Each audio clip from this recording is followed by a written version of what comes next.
Évidemment, très ému après 5 ans ici au Royaume-Uni où je vais donc partir, quitter Londres, la capitale britannique, et quitter surtout cette formidable équipe, celle du Bureau de Londres, celle dont vous entendez les noms tout au long de ces vendredis, tout au long de ces semaines et tout au long de ces années. Alors, Roberto Luzardi, qui est notre preneur de son, qui nous accompagne tous les vendredis très tôt ici, parce qu'on a notre petit décalage horaire, pour vous parler, notre British local, Nick Boothby, notre émérite producteur, et puis bien sûr, Laura Calmus, Élise Derbaumet. Vous les entendez souvent, vous les voyez à l'antenne. Alors elles savent tout faire, ce sont nos deux journalistes. Elles tournent, elles montent, elles rédigent les sujets, elles font des plateaux. Il y a un absent, Anto Filippi, notre JRI, notre caméraman. Il a quitté l'île de Grande-Bretagne pour aller dans son île natale. Il est en Corse et en vacances. Alors évidemment, 5 ans de reportage ici. Alors on essaye toujours, quand on est correspondant à l'étranger, de vous donner l'information la plus honnête, avec le plus de retenue et d'équilibre possible. Mais enfin, pour être correspondant quand même, il faut aimer le pays dans lequel on est, et je vais vous faire un aveu, j'ai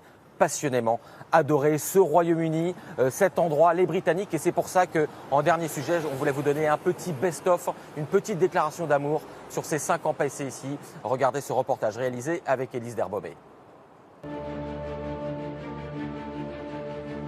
De l'autre côté de la Manche, ce sont d'abord de très vieilles pierres. Celles qui ont conservé et portent encore le savoir de l'humanité dans les 2 plus grandes universités de la planète, Oxford et Cambridge. Un émerveillement pour les étudiants du monde entier. On se sent très intimidé, très petit par rapport à toute cette université millénaire. Ce sont aussi les châteaux d'Écosse, perdus au milieu de leurs lochs.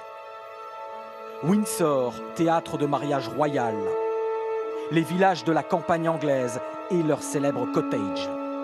Sans oublier Londres, bien sûr, la plus grande ville du monde occidental, qui fut la capitale d'un empire où le soleil ne se couchait jamais.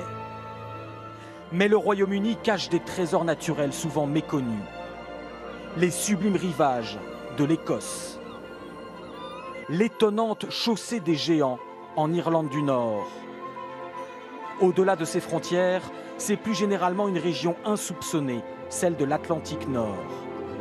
Les falaises vertigineuses des îles Féroé.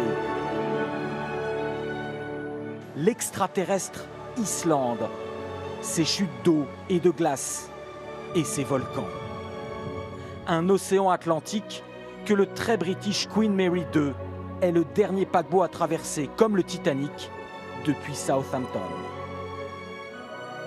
Je cours sur le pont du Queen Mary II au milieu de l'océan.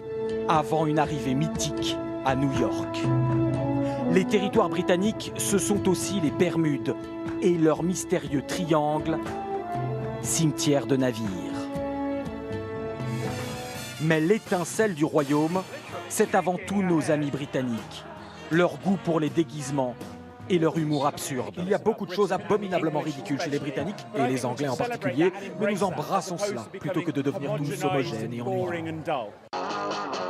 Des voisins excentriques, si différents et si passionnés, qui vous diront toujours que s'il ne faut pas se prendre au sérieux, autant le faire avec un style so British.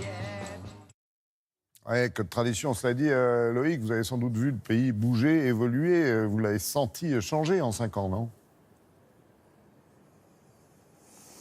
Oui, Laurent, il faut être honnête, il n'y a pas eu que des bonnes choses pour le pays. Déjà l'an dernier, 2017, année très dure, 5 attentats, je vous le rappelle. Et puis, bien évidemment, il y a eu le Brexit qui a amené ici beaucoup de divisions, beaucoup de fractures. Et c'est vrai qu'entre mon arrivée et mon départ, on a senti quand même cette petite étincelle s'éteindre un petit peu. Encore une fois, un pays très fracturé où les jeunes viennent un petit peu moins. Il y a moins cette tradition d'immigration qui faisait quand même la force du pays. On ne sait pas de quoi sera fait l'avenir. Et on sent quand même, en ce départ, une fin de mandat un petit peu plus tristoune. On espère pour les Britanniques qu'ils sauront rebondir très vite. Merci beaucoup Loïc et bonne installation à Washington, puisque c'est là-bas que vous irez dans quelques semaines, j'imagine, et qu'on vous retrouvera bien sûr en direct de Washington le plus souvent possible dans Télématin.